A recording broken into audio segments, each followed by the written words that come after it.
वो 25 साल का लड़का ज़िंदगी को हँसी मज़ाक में उड़ाने वाला था, हर बात में मज़ा ढूँढने वाला। उसे क्या पता था कि उसकी आत्मा का दूसरा हिस्सा कहीं उसकी ही राह देख रही है, कुछ समझाने, कुछ सँभालने।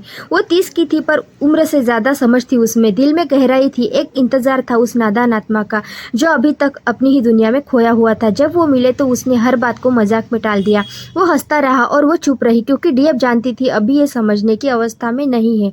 एक रात डीएफ ने उसका हाथ पकड़ा और कहा, हर बात हँसने की नहीं होती, कुछ एहसास चुप रहकर समझने पड़ते हैं। मगर वो फिर भी मुस्कुरा दिया, अभी भी नादान था। उस रात डीएफ ने महसूस किया कि उसे अभी इंतजार करना होगा, क्योंकि डीएम अभी आत्मा की नींद में है और उसे जगाने के लिए प्यार से नहीं, धैर्य से काम लेना होगा।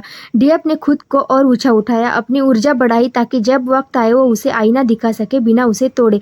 धीरे धीरे डीएम की हंसी में खालीपन दिखने लगा। उसे कुछ समझ नहीं आ रहा था, पर कुछ बदल रहा था अंदर, जैसे कोई आवाज़ उसे बुला रही हो।